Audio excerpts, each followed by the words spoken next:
오늘 하나님 우리 주시는 말씀입니다. 사무엘상 29장 1절에서 11절까지 말씀입니다. 사무엘상 29장 1절에서 11절까지 말씀입니다.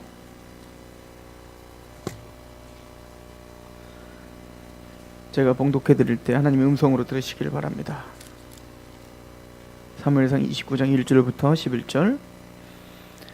블레셋 사람들은 그들의 모든 군대를 아벡에 모았고 이스라엘 사람들은 이스라엘에 있는 셈 곁에 진쳤더라. 블레셋 사람들의 수령들은 수백 명씩 수천 명씩 인솔하여 나아가고 다윗과 그의 사람들은 아기스와 함께 그 뒤에서 나아가더니 블레셋 사람들의 방백들이 이르되 이 히브리 사람들이 무엇을 하려느냐 하니 아기스가 블레셋 사람들의 방백들에게 이르되 이는 이스라엘 왕 사울의 신하 다윗이 아니냐. 그가 나와 함께 있은지 여러 해로다. 그가 망명하여 온 날부터 오늘까지 내가 그의 허물을 보지 못하였노라. 블레셋 사람의 방백들이 그에게 노한지라. 블레셋 방백들이 그에게 이르되 이 사람을 돌려보내어 왕이 그에게 정하신 그 처소로 가게 하소서. 그는 우리와 함께 싸움에 내려가지 못하리니 그가 전장에서 우리의 대적이 될까 하나이다. 그가 무엇으로 그 주와 다시 화합하리이까. 이 사람들의 머리로 하지 아니하겠나이까.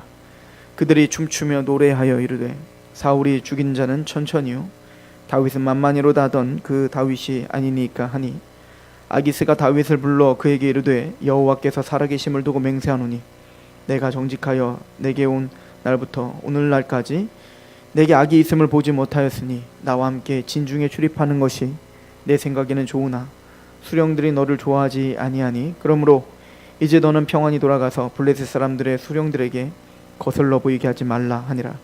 다윗이 아기스에게 이르되 내가 무엇을 하였나이까. 내가 당신 앞에 오늘까지 있는 동안에 당신이 종에게서 무엇을 보셨기에 내가 가서 내 주 왕의 원수와 싸우지 못하게 하시나이까 하니 아기스가 다윗에게 대답하여 이르되 내가 내 목전에서 하나님의 전령같이 선한 것을 내가 아나 블레셋 사람들의 방백들은 말하기를 그가 우리와 함께 전장에 올라가지 못하리라 하니 그런즉 너는 너와 함께 온 내 주의 신하들과 더불어 새벽에 일어나라.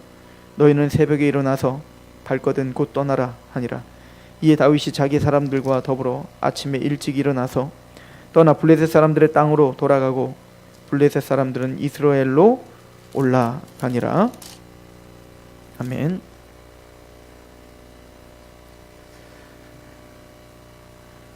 드디어 블레셋이 이스라엘을 치러 갑니다. 사실은 이 블레셋과 이스라엘의 전투를 통해서 이스라엘의 초대 왕이었던 일대 왕이었던 사울이 이제 죽임을 당하게 될 겁니다. 이제 사울의 시대는 끝났고 이제 바야흐로 이제 다윗의 시대가 시작이 될 겁니다. 이 중요한 전투 속에 다윗은 이때 이스라엘 편이 아니라 바로 블레셋의 아기스의 군대 장관으로 있었다는 사실을 우리는 이미 상고했죠. 사울에 의해서 계속 쫓김을 당하고 죽임당할까 봐 두려워했던 다윗과 그의 사람들은 하나님 앞에서 죄를 지을 수 없다라는 고백으로 평생을 그에게 하나님의 언약을 신뢰할 수 있는 사람으로 만들어 가셨고, 또 그 중심적인 그 사건 중에 하나가 그 사울을 첫 번째 살려둔 그리고 두 번째 살려준 그 중간에 우리가 잘 알 때 나발을 지혜로운 여자 아비게일을 통해서 살려주는, 그래서 자신이 심판하는 게 아니라 심판주가 하나님이심을 드러내고 내가 원수를 갚는 게 아니라 그 원수는 하나님께서 갚으신다 라고 하는 것을 다윗은 똑똑히 봤습니다. 그래서 다윗은 굉장히 두렵고 떨림으로 아비가일에게 또 하나님이 찬양하며 아비가일에게 말을 하죠. 네가 아니었다면 내가 범죄할 뻔했구나. 네가 참 지혜로운 여자로구나. 그래서 아비가일을 나중에 이제 그 아내로도 맞이하게 되는 장면을 우리가 봤고요. 자, 그럼에도 불구하고 그런 다윗이지만 다윗이 이 블레셋 아기스 왕에게 간 이유가 사울이 이제는 자기가 숨어있기만 하면 다 찾아내는 겁니다. 그리고 보니까 이게 사울이 정탐꾼을 보내서 찾은 게 아니라 그 이스라엘 백성들의 밀고를 통해서 계속 밝혀지는 거예요. 참 이게 다윗에게는 너무너무 속상한 일이었겠죠. 그일랏 사람들도 마찬가지였잖아요. 그일랏 사람들이 블레셋에 의해 공격을 당할 때 그걸 구해준 것이 바로 다윗인데, 그 다윗을 그일랏 사람들도 사울에게 넘겨주려고 했었단 말이에요. 그러니까 다윗은 믿을 사람이 하나도 없는 거예요, 이 유다 땅에 말이죠. 그러나 다윗은 나발과의 그 사건을 통해서 시편에 자기가 그렇게 계속 고백했지 않습니까? 나의 산성, 내 요새는 오직 하나님밖에 없다. 그렇다면 그 유대 땅에서 조금만 더 버텼으면 좋았을 뻔했지만 다윗은 그럴 수가 없었던 거예요. 너무 겁나니까, 너무 두려우니까 다윗은 자신의 생각대로 다시 아기스에게로 망명을 요청하게 되는 겁니다. 우리는 이미 사무엘상 27장을 우리가 상고하면서 다윗이 거기에 옮길 때에는 하나님의 뜻을 물어보지 않았다는 것을 우리가 집중했습니다. 다윗이 항상 전쟁을 벌이거나 어떤 일을 처리할 땐 반드시 하나님께 물었고, 또 그 하나님의 말씀대로 움직였던 다윗의 모습을 봤죠. 그것이 사울과 아주 다른 모습이었음을 우리는 상고한 것에 비하면, 다윗이 아기스의 나라로 망명한 것은 이렇게 기록하고 있었지 않습니까? 27장 1절에 다윗이 그 마음에 생각하기를 내가 후일에는 사울의 손에서 붙잡히리니 블레셋 사람들의 땅으로 피하여 들어간 것이 좋으리로다. 사울이 이스라엘 온 영토 내에서 다시 나를 찾다가 단념하리니 내가 그의 손에서 벗어나리라. 그러니까 사울의 손에서 벗어날 방법은 아기스에게로 가는 것밖에 없어 라고 자기가 생각하여 판단하여 결정하고 갔다고요. 사실은 이것으로 인해서 다윗은 물론 이제 선의의 거짓말이라고 할 수 있겠지만 어쨌든 거짓말로다가 항상 위기들을 모면해야 됐습니다. 그러니까 블레셋은 이스라엘의 대적이란 말이에요. 아주 숙적이죠.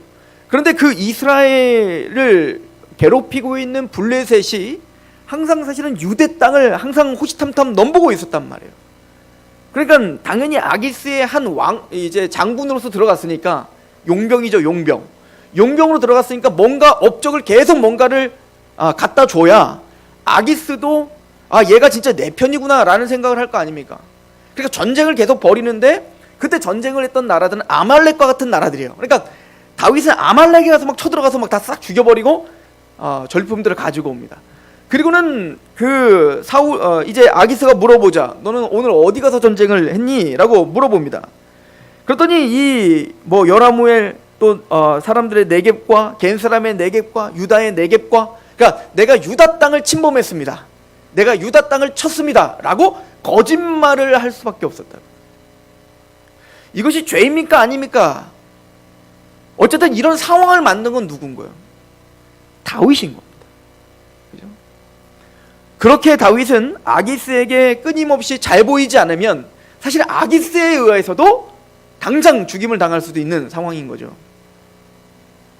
자, 그런 상황 속에서 아기스가 드디어 이 블레셋이 이스라엘을 대대적으로 치기로 결정을 한 겁니다. 그래서 28장에 우리는 이미 28장 1절에 그때 블레셋 사람들이 이스라엘과 싸우려고 군대를 모집한지라 아기스가 다윗에게 이르되 너는 밝히 알라, 너와 내 사람들이 나와 함께 나아가 군대에 참가할 것이다 라고요. 그리고는 이 아기스는 대대적으로 군사를 모집하여 이제는 그 이스라엘을 치기로 결정을 합니다. 자, 28장에 그런데 이 블레셋이 이스라엘을 치기로 결정하는 그 장면 속에 갑자기 뜬금없이 누구 얘기가 나왔죠? 바로 지난주에 사울의 이야기가 나왔습니다. 사울이 이제는 하나님이 사울에게는 계시나 환상이나 꿈이나 어떤 말씀도 하시지 않았다. 즉 하나님의 말씀의 계시가 끊어졌다. 그래서 우리가 저번 주에 선고했던 것처럼 이것은 물이 없어 가란 것이 아니고 또 음식이 없는 기갈이 아니라 말씀이 없는 기갈이 반드시 올 것임을. 그러니까 하나님은 사울에게 원래부터 말씀 안 하신 게 아니에요. 계속 말했죠. 사무엘을 통해서 말했고요, 다윗을 통해서도 말했고요, 멈춰야 될 때 멈췄어야 됐습니다. 기회가 있었습니다. 하나님은 오래 참으셨습니다. 그런데 하나님의 말씀을 무시했습니다. 조롱했습니다.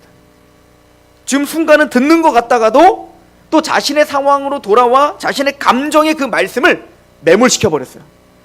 자신의 그 감정과 자신의 판단과 자신의 환경을 가지고 그 말씀을 무시해버렸습니다. 그래서 단 한 번도 사울은 하나님의 말씀대로 움직인 적이 단 한 번도 없습니다.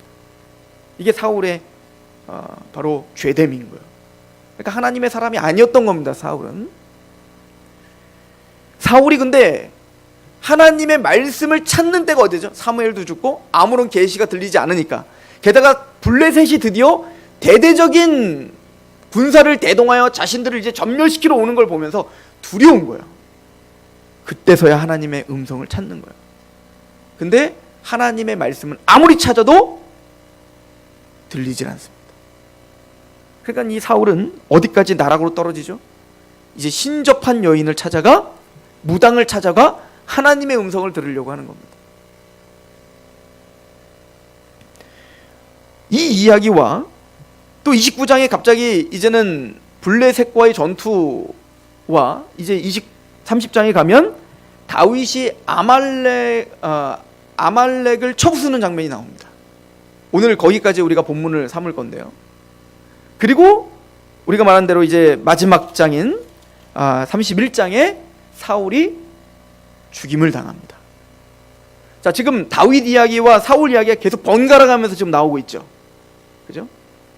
지금 뭔가 사무엘상을 마무리하면서 이 사무엘상을 기록한 이 기자가 다윗 왕과 사울 왕을 계속 뭔가 비교하고 있는 거예요.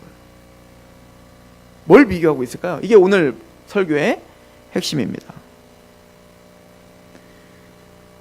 사울은 하나님의 말씀을 들을 기회가 있을 때는 귀를 막아버렸습니다. 그리고 죽음 앞에 섰을 때 그때서야 하나님 앞에 간절히 찾지만 하나님은 더 이상 말씀하시지 않기로 작정했습니다. 찾을 수가 없는 거예요. 여러분들 말씀 들을 때가 있는 겁니다. 내가 듣고 싶다고 듣는 게 아니에요. 내가 알고 싶다고 다 알 수 있는 게 아닙니다. 반드시 말씀의 기갈이 올 수 있습니다. 개인적인 인생으로나 역사 속으로나 말이죠. 지금 우리나라는 영적인 호황을 누리고 있습니다. 하나님의 말씀을 정말 편안하게 우리가 정말 열정만 내고 시간만 낸다면 얼마든지 하나님 말씀을 듣고 그 앞에 순복할 수 있는 그런 좋은 하나님의 기회를 주셨습니다. 오고 오는 세대 속에서 이렇게 편안하게 하나님 말씀을 들을 수 있는 시기는 없습니다. 이렇게 풍성하게 하나님 말씀을 깊이 있게 연구할 수 있는 시기는 없었습니다. 우리나라 역사 속에도 없었고 세계 역사 속에서도 이렇게 풍족하게 하나님의 나라를 공부할 수 있는 시기는 없어요. 책이 쏟아져 나오고 있고요. 수많은 목회자들이 쏟아져 나오고 있고요. 또 예수 믿는다고 해서 핍박하는 시기가 아니고요. 근데 언제 말씀의 기갈이 올지 모릅니다. 내가 언제 죽음을 당할지 모릅니다. 제가 지금도 기억나는 게 있습니다. 제가 군대에 있을 때 저에게 복음을 전했던 목사님, 그 목사님과 약속한 게 있었어요. 그 목사님이 이제 파주 쪽에다가 큰 센터를 차려서 거기서 성경 공부를 365일 계속 성경 공부하는 센터를 만드는 게 꿈이셨습니다. 저도 제대를 하고 이제 학부를 졸업하자마자 바로 저는 거기 가서 365일 성경 공부하는 그 센터에 온몸을 희생하고자, 헌신하고자 약속을 해놨었죠. 그때 제가 대전에서 사역을 할 때였습니다. 그때 저는 가는 곳마다 어디에 있든 성경 공부를, 공부반을 꼭 만들었습니다. 성경 공부반을 만들어서 사람들을 불렀어요. 그랬더니 우리 교회 청년들과 우리 성도들이 와서 성경 공부를 하기 시작했습니다. 그런데 시간이 가다 보니까 우리 교회 성도들보다 외부에 있는 성도들이 더 많아지기 시작한 거예요. 점점 시간이 가니까 외부에 있는 사람들은 계속 성경 공부를 하는데 기존에 있는 분들은 안 하기 시작합니다. 그리고는 제가 성경 공부를 이제 하기로 딱 결정한 그날 갑자기 문자들이 막 와요. 뭐 때문에 못합니다. 오늘 못 갑니다. 못 갑니다. 못 갑니다. 그러더니 한 명만 딱 온다는 거예요. 근데 그날 저에게 복음을 전해준 그 목사님이 돌아가셨습니다. 제가 고민이 됐어요. 내가 복음을 전하고 내일 갈까? 성경 공부를 하고 내일 갈까? 아니면 그냥 지금 출발할까?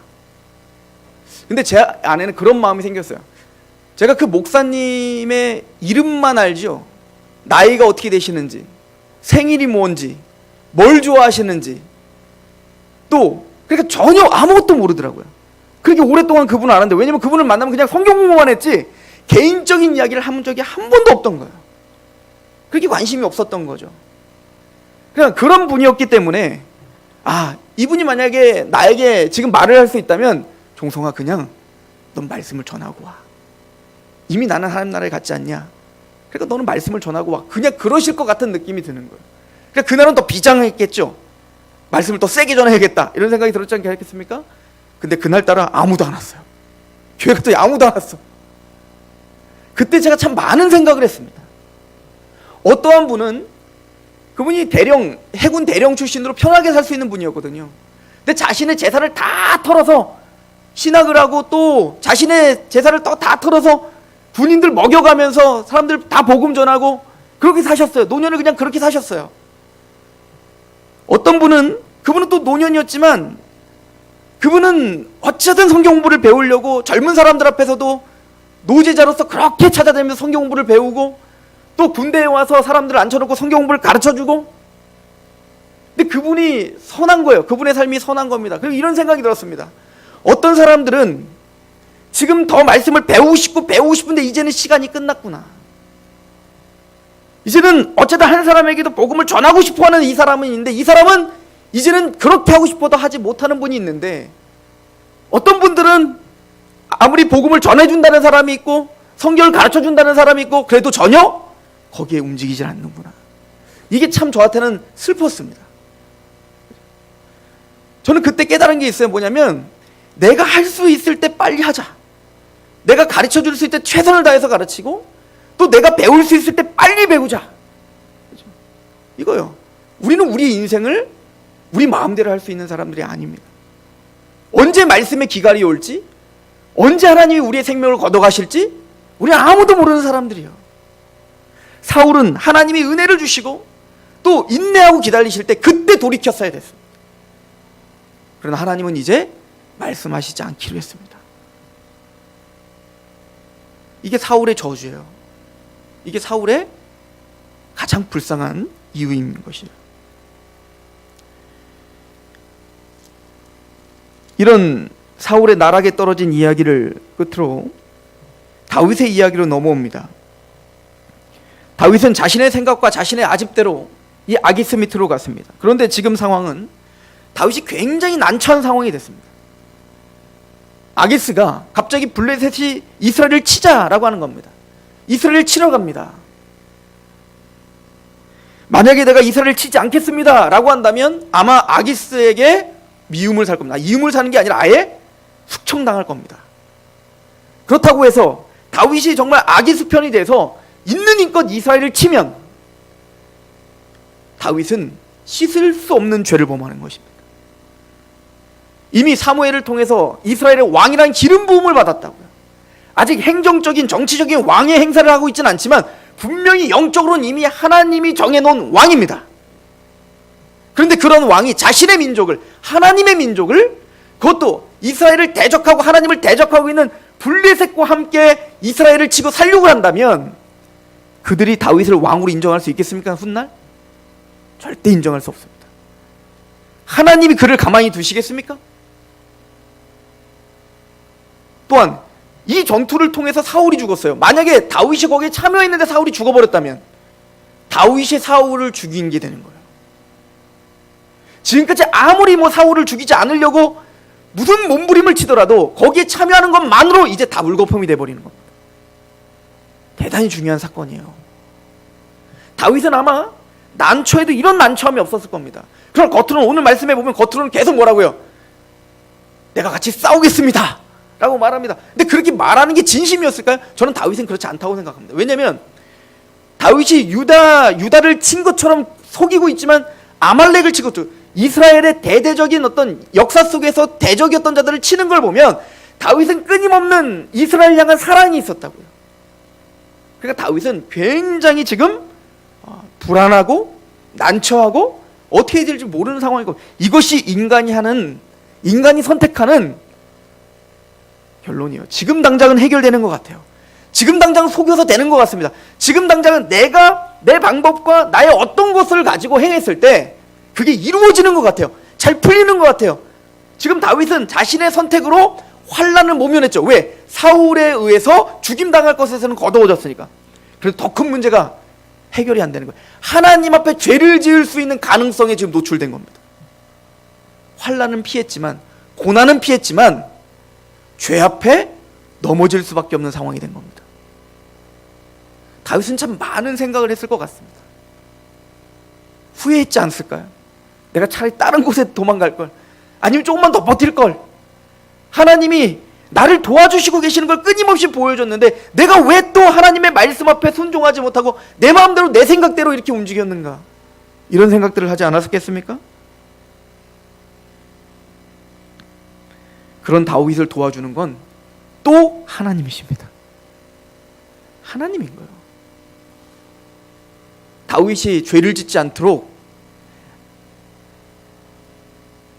아비가일을 보내셔서 다윗의 손에 피를 묻히지 않게 하신 것처럼 이번에는 그 블레셋 사람들을 하나님께서 주장하시사 다윗의 그 전투에 참여하지 않게 하십니다. 사실은 블레셋 사람들도 이걸 의도하지 않았고 다윗도 이걸 의도한 건 아니에요. 근데 블레셋 방백들이 다윗을 도저히 못 믿은, 이것도 죄죠. 약한 겁니다. 이들은 다윗을 절대 믿을 수가 없는 겁니다. 신뢰할 수 없는 겁니다. 불신입니다. 어찌 보면 자신들보다 조금 더 영웅적이고, 게다가 이 다윗이 보통 사람이 아니잖아요. 골리앗을 무너뜨렸죠. 가드의 골리앗을 무너뜨렸죠. 또 사울은 천천히요, 다윗은 만만이라 그 어마어마한 용맹한 장군이라는 걸 이미 들었다고요. 그러니까 순간 뒤집혀 다윗이 자기에게로 칼을 돌릴 거라고 겁이 났던 거예요. 사실은 사울이나 이 블레셋 사람들이랑 다 똑같아요. 다윗을 하는 태도는. 그들은 그들의 악함으로 다윗을 배제하려고 했었습니다. 그죠? 자신들의 안위와 자신들의 나라를 지키기 위하여 다윗을 어떻게 보면 이 전투에서 배제시키자라고 한 것이죠. 근데 이 판단이 자신들에게 부메랑으로 돌아와 자신들이 무너지게 하는 방법이 되었습니다. 하나님은 그런 방백들의 악함과 또 이기적인 그런 판단들을 통해서라도 다윗이 그 전투에 참여하지 않도록 하나님께서 붙잡아 주신 겁니다. 게다가 더 중요한 사실은 다윗은 그 전투에 나가면 안 됩니다. 다윗이 그 전투에 나가기 위해서 그의 장정들, 그의 군사들 600명을 다 데리고 지금 전투에 참여하고 있지 않습니까? 지금 아마 아기스가 사열을 하고 있었을 거라고요. 이제 이스라엘 백성들을 다 치기 위해서 전투 태대로 사열을 하고 있을 때 다윗도 그 앞에 서서, 아기스 항상 옆에 있었으니까 그 옆에 서서 그 군대들을 거닐고 지금 사열을 하고 있었을 거란 말입니다. 자신의 남자들을 시글락에서 다 갖고 왔어요. 근데 넌 돌아가라, 시글락으로 다시 가라 라고 이야기했는데 가봤더니 어떤 일이 벌어진 거예요. 아말렉이 시글락을 쳐들어와 갖고 부녀자들과 아이들과 가축들과 싹 다 잡아간 겁니다. 다 생포해 간 거예요.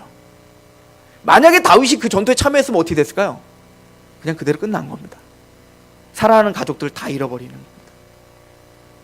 이게 30장에 나오는 이야기입니다. 갔더니 그 사람들이, 그 시글락 백성들이 이제 어떻게 합니까? 다윗을 쳐 죽이려고 해요.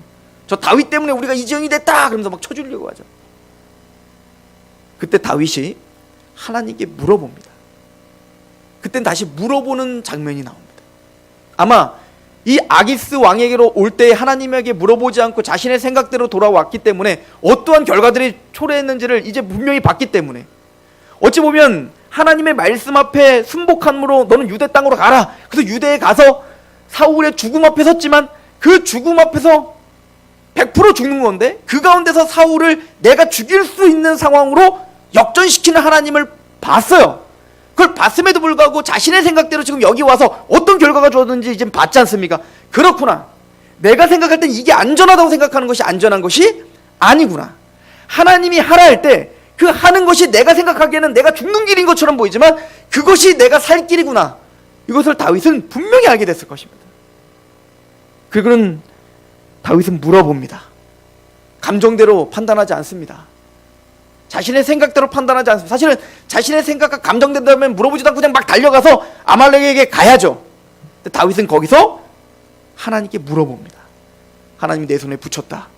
그 말씀을 듣고 그 말씀을 의지하고 쳐들어가서 아말렉 완전 초토화시켜버리고, 그리고 생포되었던 모든 가족들을 다 찾아오는 장면이 30장에 가서 나옵니다. 사울이 죽는 게 31장이에요. 31장에 사울이 죽는 것 전에 왜 아말렉을 쳐부시는 다윗의 이야기가 나올까요? 사울과 아말렉은 뗄래야 뗄 수 없는 민족입니다. 사실은 이 아말렉으로 인하여 사울이 버림받은 거예요. 원래 하나님께서 아말렉을 다 진멸하라 라고 말씀하셨죠. 그런데 사울은 다 진멸하지 않았습니다. 자기가 보기에 좋은 것들은 다 남겨놨죠. 아각도 남겨놓고요. 하나님은 왜 사울에게 사무엘상 15장에 모든 아말렉을 다 싹 다 진멸하라고 했을까요? 악의 근원을 제거하기 위한 거예요. 그 아말렉을 제거하지 않으면 훗날 그 아말렉이 다시 불씨가 살아나 반드시 이스라엘을 다시 괴롭힐 것을 하나님은 너무 잘 알기 때문에 아예 그 아말렉의 그 모든 근원을 다 제거하라.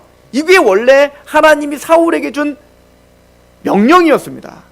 그럼 아말렉은 왜 죽어야 됩니까? 아말렉은 창세기에 보면 에서의 후예입니다. 에서의 후예. 그러니까 하나님을 대적한 자의 후예일 뿐만 아니라 이 아말렉이 하나님이 그 아말렉에게 치를 떠는 이유가 뭐냐면 이스라엘 백성들이 출애굽을 할 때 말입니다. 홍해를 건너고 이제 그들이 나그네들이잖아요. 나그네들. 근데 나그네들이 막 가고 있는데 아말렉이 갑자기 뒤에서 뒤통수를 친 거죠. 그래서 그들이 뭔 준비가 돼 있겠어요. 근데 하나님의 백성들을 뒤에서 갑자기 공격을 하여 굉장히 어려움을 당하게 했습니다. 그때 우리가 잘 아는 모세가 손을 들고 하나님께 기도할 때 옆에서 우측 좌측에 다 손 들어줘가지고 그 승리했던 그 장면이 이제 그때 아말렉과 전투였어요. 그때 아말렉과 전투를 한 다음에 하나님이 뭐라고 명하시냐면 이거를 너 율법책에 기록해라. 내가 아말렉을 완전히 진멸할 것이다. 아예 기억에서 사라지게 만들 것이다. 라고 아예 율법책에 기록해 놓으라고 했다고요. 제가 반복적으로 설명합니다. 왕은 제일 먼저 무엇을 옆에 둬야 되는 거예요? 율법책을 옆에 둬야 된다. 율법책을 열심히 읽었다면 그 말씀을 계속 봤을 거라고요. 왜 아말렉을 죽여야 되는지, 왜 아말렉이 진멸돼야 되는지, 그냥 내 동정심, 타락한 인간의 사랑이 그들을 살려둬서는 안 되는 겁니다. 그게 아무리 인간적으로 아름다워 보이고 그게 아무리 인간적으로 뭔가 그게 훌륭해 보일지라도 따뜻해 보일지라도 하나님의 말씀이 우선인 거예요. 사울은 그 말씀을 몰랐을 뿐더러 그 말씀에 관심도 없었습니다. 하나님이 왜 어떤 심정으로 그렇게 명령을 했는가에 대해서 전혀 연구할 이유가 없었던 겁니다. 이게 사울이었어요. 그래서 하나님께서는 사울을 사무엘상 15장에 이 아말렉을 진멸하지 않는 것으로 폐위시켜 버렸습니다. 근데 그 아말렉을 누가 진멸하고 있는 거예요? 다윗이 치고 있는 것을 보여주고 있는 겁니다. 또한 다시 본다면 사울이 그 죄의 싹을 자르지 않았기 때문에 그 죄는 다시 일어나 이스라엘을 괴롭히고 또 괴롭히고 또 괴롭히고 있는 겁니다. 왜 하나님은 우리에게 죄와 싸우되 피 흘리기까지 싸우라. 네가 아비가 자녀에게 하나님의 징계하심을 너희가 경홀히 여기지 말라. 또 그 징계를 받을 때 너희가 낙심하지 말라. 너는 죄와 싸우되 피 흘리기까지 싸우라. 그 말씀을 하셨는지 우리는 다시 생각해 봐야 됩니다. 왜 우리 안에 있는 모든 죄와 우리 안에 있는 모든 죄성과 뿌리채 뽑아낼 때까지 우리는 끊임없이 죽을 때까지 싸워야 되나요? 그렇지 않으면 우리는 언젠가 그 죄에 우리가 점령당할 것이기 때문에 그렇습니다. 우리가 싸우지 않으면, 우리가 먼저 앞서서 그들을 공략하지 않으면 나는 평화주의자입니다. 나는 싸우지 않습니다. 나는 좋은 게 좋은 겁니다. 전쟁에선 그런 건 없는 거예요. 전쟁에서 그러면 그냥 당하는 겁니다. 그냥 이 넓은 초원, 이 넓은 이 정원을 망가뜨리는 방법은 하나예요. 굳이 막 삽으로다가 막 퍼갖고 막 뒤집어 엎을 필요 없어요. 그냥 내버려두면 됩니다. 그럼 잡초들이 자라나 조만간 그 정원은 망가지게 만들어버릴 거예요. 그게 바로 죄인 거죠. 아말렉을 왜 진멸하라고 합니까? 왜 가나안 땅을 진멸하라고 합니까? 진멸하지 않으면 그 죄의 싹이 자라나 끊임없이 이스라엘을 괴롭히게 될 것이기 때문에 그래요. 우린 영적으로 그렇게 적용을 해야 되는 거예요. 바로 사울이 그 열매를 따먹고 있는 겁니다.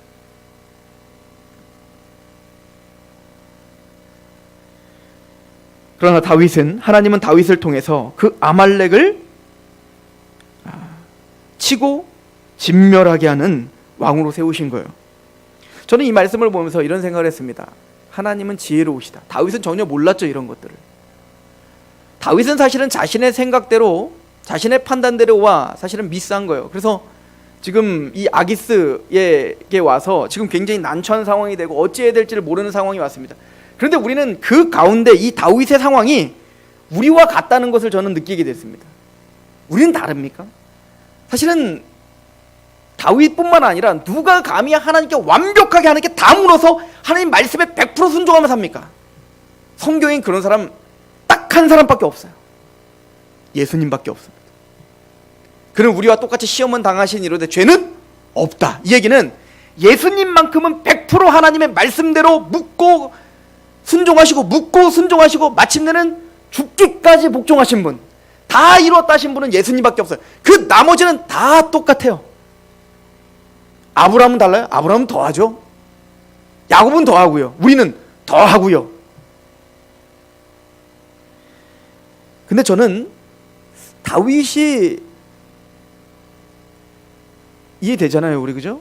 우리 같아도 그러지 않았을까요? 근데 이게 바로 성도의 삶이라는 걸 느꼈어요. 하나님의 말씀대로 올곧게 가서 우리가 항상 순종하는 생각으로 그렇게 살면 좋은데, 다윗처럼 우리는 또 우리의 생각과 우리의 아집 때문에 하나님 말씀이 아니라 하나님보다 앞서서 내가 선택한 길로 가서 이렇게 난처한 상황 가운데, 죄의 유혹의 상황 가운데 직면하는 경우들이 너무너무 많죠. 근데 다윗됨이 뭐냐면, 다윗의 진가가 여기서 나오는데, 다윗이 완벽해서 다윗이 아니라 다윗은 그런 상황 속에서 어떻게 살아야 될 줄 알았다는 걸 저는 알게 됐어요. 이건 아기스의 고백을 통해서 들어요. 아기스가 다윗에게 뭐라고 이야기합니까? 오늘 본문을 한번 가보시죠. 29장 6절. 아기스가 다윗을 불러 그에게 이르되 여호와께서 살아계심을 두고 맹세하노니 내가 정직하여 내게 온 날부터 오늘까지 내게 악이 있음을 보지 못하였으니 나와 함께 진중에 출입하는 것이 내 생각에는 좋으나 수령들이 너를 좋아하지 아니하는구나. 아기스가 보기에는요, 다윗이 너무너무 정직했습니다. 너무 성실했고요, 간사함이 없어 보였습니다. 사실 이 얘기는, 아기스에게 그렇게 인정을 받았다는 얘기는, 다윗은 어쨌든 자신의 잘못으로 이 땅에 왔든, 아니면 하나님의 어떤 우리가 알 수 없는 섭리로 여기에 왔든, 아니면 무슨 어쨌든 이 상황 속에 던져졌을 때 다윗은 그래도 뭘 해야 되는지를 알았다고요. 요셉도 마찬가지죠. 요셉도 어찌 보면은 자신이 뭘 한 것도 없는데 형들에게 버림을 받아 보디발네 집에 끌려왔다고요.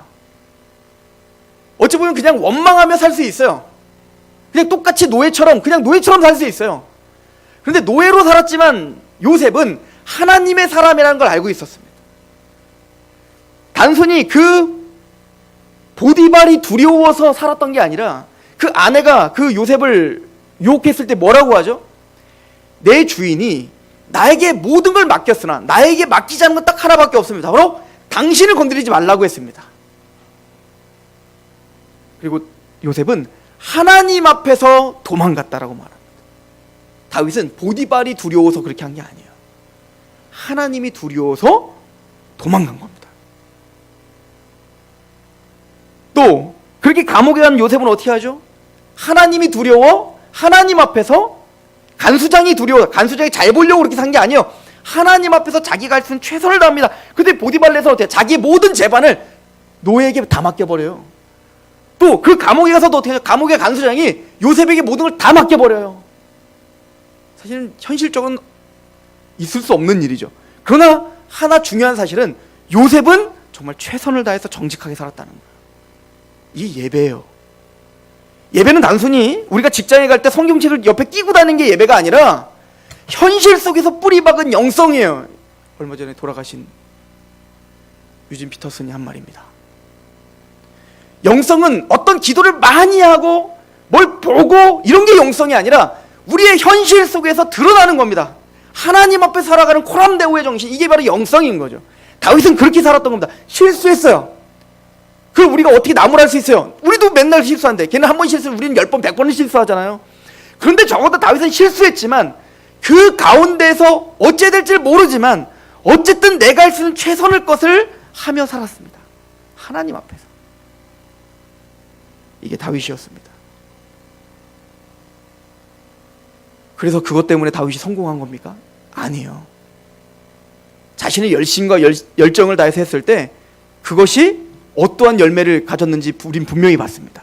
그것이 정답은 아닙니다. 그러나 그 중심을 아시는 하나님은 그를 도우시는 거예요.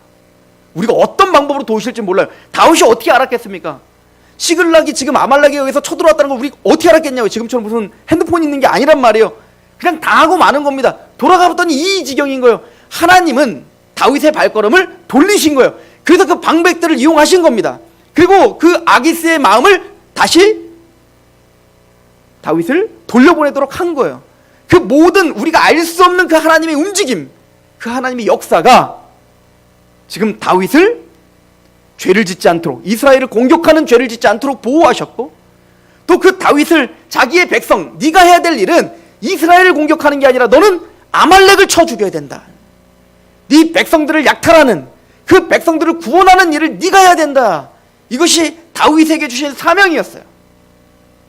그리고 오늘 왕같은 제사장, 다윗처럼 기름 부음 받은 자, 즉 기름 부음 받은 자 외에는 알 수 없죠. 요한일서에 기름 부음 받으면 우리가 모든 걸 안다는 거예요. 우리가 예수 그리스도를 알고 하나님을 알고 그리고 하나님의 천국을 보고 있다면 이미 우리는 기름 부음 받아 성령님을 통해서 우리는 그리스도인, 기름 부음 받은 자들이 됐습니다. 다윗 이야기는 다른 사람 이야기가 아니라 우리 이야기인 거예요. 우리가 싸워야 될 대상은 죄입니다. 그리고 세상입니다. 같은 혈육인 이스라엘이 아니에요. 교회 형제자매가 아닙니다.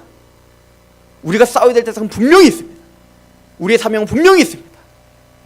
그런데 나의 생각과 나의 판단으로 우리는 자칫 아군들과 싸우는 것에 모든 에너지를 투자하고 그것 때문에 죄를 또 짓고 비난을 감수해야 될지도 모릅니다.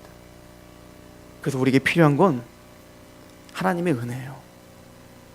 하나님이 우리가 반드시 싸워야 될 사람들과 싸울 수 있게, 우리가 반드시 싸워야 될 죄와 싸울 수 있도록 우리를 틀고 다시 그곳으로가 온 힘을 다해 다윗이 이스라엘 왕답게 아말렉을 쳐부수고 그의 백성들을 데려오듯 우리가 그런 구원의 통로로 사용될 수 있기를, 이것이 우리의 기도 제목이어야 될 것입니다. 우리는 우리 인생이 어떻게 인도될지 모릅니다.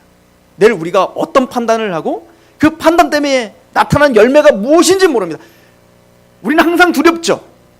우리가 어떻게 구원을 이룰 수 있고, 우리가 어떻게 성화를 이룰 수 있고, 우리가 어떻게 하나님 말씀대로 내일 성공하며 살 수 있겠냐고요. 우린 다윗같이 또 넘어질 자들인데, 우리가 그럼에도 불구하고 하나님을 찬양하는 이유는 그런 연약한 다윗의 삶 속에 우리가 헤아릴 수 없는 그 하나님의 지혜가 다윗을 돕고 계시기에 다윗은 다윗 되었고 다윗의 사명을 잃어버리지 않고 그 길로 갈 수 있게 하신 거예요.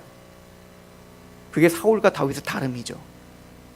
우리가 세상과 다름이 여기 있어요. 우리는 세상처럼 또 넘어질 겁니다. 또 죄에 유혹당할 겁니다. 내가 자초한 일, 그 선택 때문에 난처한 문제에 우리는 또 직면할 수 있을 겁니다. 내가 일 다 저질러 놓고 하나님께 와서 어떻게 하죠? 우린 이런 존재들이죠. 하나님이 우리를 도우실 걸 믿으시기 바랍니다. 우리는 하나님의 사람이기에 돌이키게 하실 것이고 내가 반드시 다시 가야 될 그 길을 가게 하실 겁니다. 그 말씀의 기갈이 오기 전에 다윗처럼 말씀에 집중하는 자가 됐으면 좋겠고, 또한 그 말씀으로 오늘 하루 충성스럽게 예배자의 삶을 사는 몸부림이 있는 삶이면 됩니다. 미래를 볼 필요 없고요. 예언자에 가서 머리 디밀을 필요 없고요. 실수했다고 거기서 자포자기하고 그냥 거기서 내가 무슨 하나님께 버림받은 자인 것처럼 그렇게 낙망할 필요 없습니다. 물론 하나님께 죄송스러운 마음으로 툭툭 털어야 돼요. 회개해야 됩니다. 그러나 하나님이 우리의 인생을 포기하지 않고 우리를 왕같은 제사장답게 인도하시는 그 섭리가 오늘도 있음을 믿고 승리하시는 저 여러분 되기를 축원합니다. 기도하겠습니다.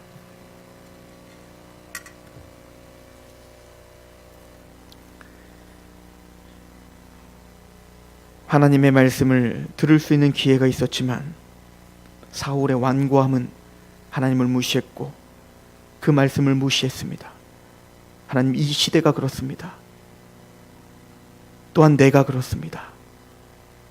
그럼에도 불구하고 그런 우리를 하나님 말씀 앞에 서 있게 하시고 넘어지고 쓰러지고 연약하여 또 죄 가운데 그렇게 난처한 상황에 스스로 자초한 우리들이지만 또 우리를 도우시는 하나님의 그 섭리를 발견합니다. 다윗과 같은 담대함을 우리에게 허락하시옵소서. 넘어질 수는 있지만 그 가운데서 주저앉지는 않게 하시옵소서. 말씀으로 일어나 다시금 하나님의 말씀을 물을 수 있는 그러한 담대한 사랑과 은혜가, 그런 우리의 겸손이 우리에게 있게 하여 주옵소서. 예수 그리스도의 이름으로 감사하며 기도합니다. 아멘.